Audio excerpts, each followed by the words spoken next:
اگر آپ کی سوچ یہ ہے کہ میں ایشوریا سے شادی کروں اور وہاں سے بڑا نیک پرہیزگار بچہ پیدا ہو تو کبھی بھی نہیں ہو سکتا. تو آپ کو پہلے نیت اپنی ٹھیک کرنی پڑے گی. آپ کو پہلے نیت ٹھیک کرنی پڑے گی، پریروں کے بارے میں سوچنا پڑے گا.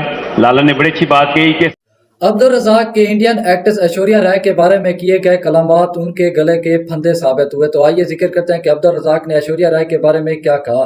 ایک پریس کانفرنس کرتے ہوئے جب ان سے کچھ ٹیم کے حوالے پوچھا گیا تو اس بات کو گھماتے گھماتے لے گئے ایشوریا رائے کے بارے میں، جس کا ریاکشن انڈین یوٹیوبرز اور ان کے فینس نے بہت بڑی طرح سے دیا اور آخرکار عبدالرزاق کو معافی منگوانے پر مجبور ہی کر دیا اور عبدالرزاق کے پر یہ لازمی ہو گیا ہے کہ آپ وہ انڈین کی اس ایکٹریس سے معافی مانگے. تو بات کچھ یوں ہے کہ عبدالرزاق شاہد آفریدی کے ساتھ جب ایک پریس کانفرنس میں بیٹھے ہوئے تھے، جب ان سے مختلف سوالات پوچھ رہے تو نیت کی بات کر رہے تو عبدالرزاق کا کہنا تھا کہ اگر آپ یہ سوچ کر ایشوریا رائے سے شادی کرتے ہیں کہ آپ اس سے نیک سیرت بچے جنم لیں گے تو یقیناً یہ آپ کی سوچ غلط ہے. تو وہ انڈائریکٹلی پوائنٹ آؤٹ کر رہے تھے بابر اعظم کو اور وہ ایک مثال دے رہے تھے ایشوریا رائے کی. اور اگر اس چیز کو دیکھا جائے تو اس لفظ میں زوم میں استعمال ہوا ہے، یعنی کہ ایک تو ایشوریا رائے کو برا بھلا کہا گیا ہے اور دوسرا یہ کہ بات یہ ہے کہ دوسری بات یہ ہے کہ بابر اعظم پر بھی تنقید کی گئی ہے. تو بات کرتے ہیں کہ ایشوریا رائے کو جو برا بھلا کہا گیا وہ یہ کہ ایشوریا رائے ایک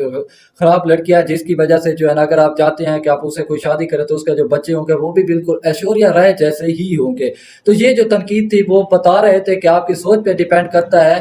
تو اگر آپ بری لڑکی سے اگر کوئی شادی کریں گے تو یقیناً اس کی اولاد بھی بری ہوگی. اور جبکہ دوسری طرف وہ کہہ رہے تھے کہ اگر آپ بابر اعظم سے امید رکھتے ہیں کہ وہ میچ جتوائیں، یقیناً بابر اعظم کی سوچ ہی ایسی ہے کہ میچ جتوانے والے ان کی سوچ ہی نہیں لگتی تو وہ کیسے میچ جتوائیں گے. تو یہ جو خبر تھی کافی زیادہ وائرل ہوئی، جس کو بعد میں ٹرول کیا گیا اور آخرکار وہاں پر معافی مانگنے پر مجبور کر دیا. عبدالرزاق آپ معافی مانگیں گے.